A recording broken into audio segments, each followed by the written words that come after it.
എൻ്റെ അമ്മ ഞങ്ങളുടെ കുഞ്ഞുനാൾ മുതൽ എന്നോടും എൻ്റെ അനിയത്തിയോടും പറയുന്നൊരു കാര്യമുണ്ടായിരുന്നു. നല്ല കുട്ടികളായി വളരണം. ശരിയാണ്, ഞാൻ എൻ്റെ മക്കളോടും അത് പറയാറുണ്ട്, നല്ല കുട്ടികളായി വളരണം. പക്ഷേ ഉണ്ടല്ലോ, നമ്മൾ കുട്ടികളെ നല്ല കുട്ടികളായി വളരാൻ പ്രേരിപ്പിക്കുന്നതിനോടൊപ്പം അവർക്ക് പറഞ്ഞു കൊടുക്കേണ്ട മറ്റൊരു കാര്യമുണ്ട്. അവർ പഠിപ്പിക്കേണ്ട കാര്യമാണത്. എന്താണെന്നല്ലേ? നമ്മൾ നോ പറയാൻ പഠിപ്പിക്കണം. രണ്ട് അക്ഷരമുള്ളൊരു വാക്കാണ്, പക്ഷെ ആ വാക്കിൻ്റെ പവർ അതെന്താണെന്ന് അറിയണമെങ്കിൽ അത് കൃത്യമായി ഉപയോഗിക്കേണ്ടടുത്ത് നമ്മൾ ഉപയോഗിക്കണം.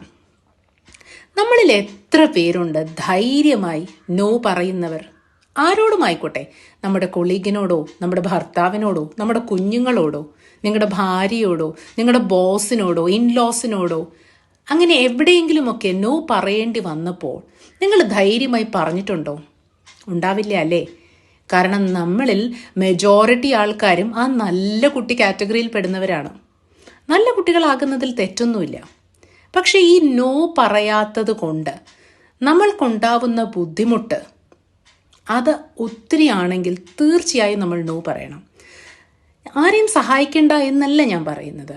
നമ്മുടെ കൂട്ടുകാരി അല്ലെങ്കിൽ ഒരു കൂട്ടുകാരൻ നമ്മളോടൊരു സഹായം ചോദിച്ചു, നമ്മളത് ചെയ്തു കൊടുത്തു.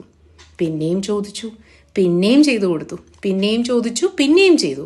പക്ഷെ ഈ കൂട്ടുകാരനോ കൂട്ടുകാരിയോ നമ്മളെ മുതലെടുക്കുകയാണ് എന്ന് നമുക്ക് മനസ്സിലായാൽ നമ്മൾ നോ പറയണ്ടേ?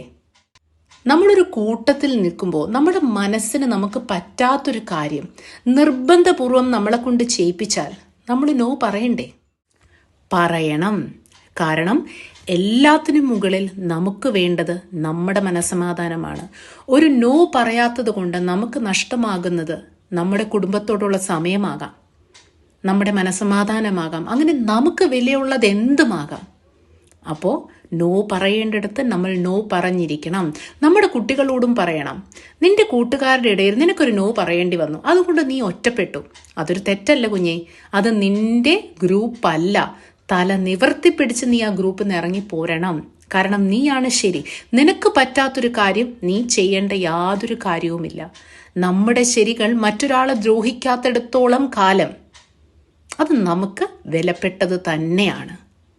അതുകൊണ്ട് നമ്മൾ മാതൃകയാകണം നമ്മുടെ മക്കളുടെ മുന്നിൽ. നോ പറയേണ്ടിടത്ത് നോ പറയണം. അങ്ങനെ ആകുമ്പോൾ ഇമോഷണലി സ്ട്രോങ് ആയൊരു തലമുറയെ വാർത്തെടുക്കാൻ നമുക്ക് സാധിക്കും. ഞാൻ പറയുന്നത് ശരിയല്ലേ? ഒന്ന് ആലോചിച്ച് നോക്കിക്കേ.